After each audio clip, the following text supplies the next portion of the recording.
जज, तुमने उस आदमी को ट्रक के आगे क्यों धकेला? गप्पू, वो वैसे भी मरने वाला था जज साहब। जज, तुम्हें कैसे पता? गप्पू, वो अपनी शादी के कार्ड बांट रहा था। जज, तुम्हें बाइज्जत बरी किया जाता है।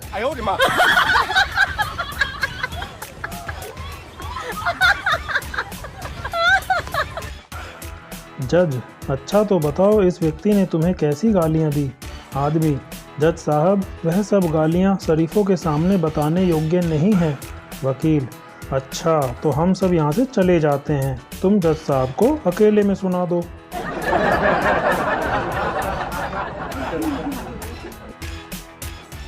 एक महिला ने एक आदमी पर मानहानि का दावा ठोक दिया। आरोप यह था कि वह आदमी उसे सुअर कहकर बुलाता था। आदमी दोषी पाया गया और उसे जुर्माना चुकाना पड़ा।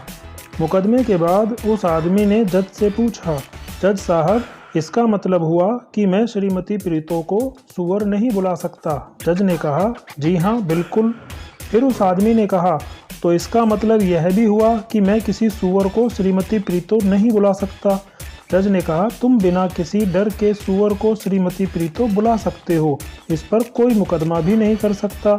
फिर वह आदमी श्रीमती प्रीतो की तरफ मुड़ा और उसकी आंखों में आंखें डालकर कहने लगा, श्रीमती प्रीतो जी नमस्ते।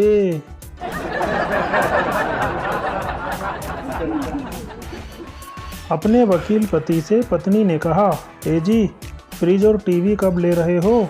पड़ोसन के यहाँ दोनों चीज़ें हैं। वकील पति ने मुस्कुराकर जवाब दिया, कुछ दिन और सब्र करो, पड़ोसी के तलाक का मुकदमा मेरे ही हाथ में है। जैसे ही उनका घर उजड़ेगा, अपना घर बसेगा।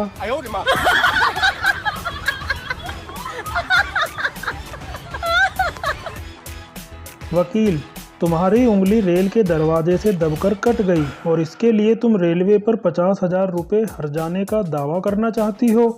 स्त्री, जी हाँ। वकील, लेकिन यह किस प्रकार साबित किया जाएगा कि तुम्हारी उंगली की कीमत 50,000 रुपये थी? स्त्री, क्योंकि उस उंगली पर ही मैं अपने पति को नचाया करती थी और मेरे पति अपनी पूरी तनख्वाह 50,000 रुपये मेरे हाथ में थमा देते थे।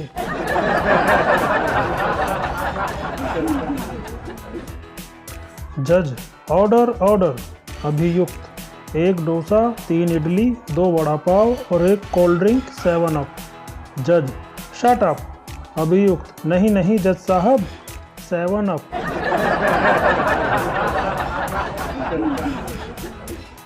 एक आदमी एक गाड़ी के एक्सीडेंट का चश्मदीद गवाह था। उसे अदालत बुलाया गया। वकील और गवाह के बीच सवाल जवाब का सिलसिला शुरू हुआ। वकील, क्या तुमने सच में एक्सीडेंट देखा? गवाह, जी हाँ देखा। वकील, जब एक्सीडेंट हुआ तो तुम उस जगह से कितनी दूरी पर खड़े थे? गवाह, 30 फुट और 6.25 इंच। वकील, तुम इतने यकीन के साथ कैसे कह सकते हो कि दूरी इतनी ही थी? गवाह, साहब, मैं एक मिस्त्री हूँ और जब एक्सीडेंट हुआ तो मैंने उसी वक्त उस दूरी को इंच टेप से नाप लिया था। मैं जानता था कि कोर्ट में कोई बेवकूफ़ इस तरह का प्रश्न मुझसे जरूर पूछेगा।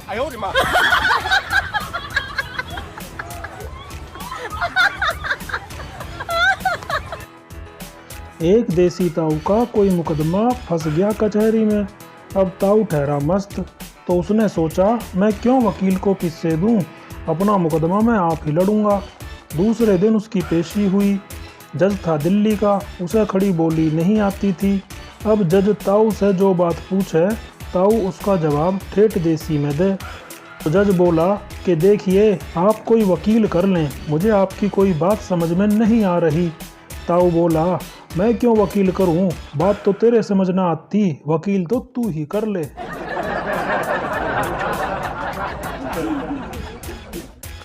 जज, एक पकड़े हुए चोर से पूछताछ करते हुए, अच्छा तो तुम 4 बार एक ही दुकान का ताला तोड़ते हुए पकड़े गए? चोर, जी हाँ साहब। जज, तुमने क्या चुराया था? चोर, साहब मैंने एक ड्रेस चुराई थी। जज, जब तुम एक बार ड्रेस चुरा चुके थे तो फिर 4 बार वहां आने की क्या ज़रूरत थी? चोर, साहब जो पहले 3 ड्रेस चुराई उनका रंग मेरी बीवी को पसंद नहीं आया।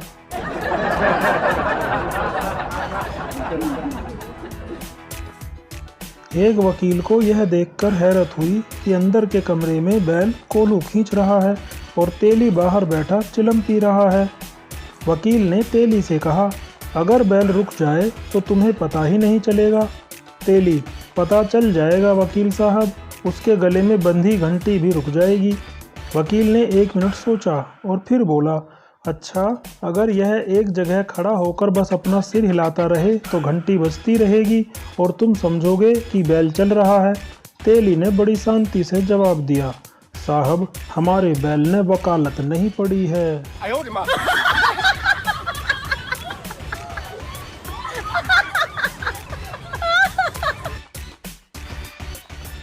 नीलू, तुम्हारी बेटी की सगाई को पूरे 2 साल हो गए हैं, विवाह में इतनी देरी क्यों? संगीता, दरअसल लड़का एक वकील है, जैसे ही विवाह की तारीख पास आती है वह कोई न कोई बहाना करके तारीख आगे बढ़ा देता है।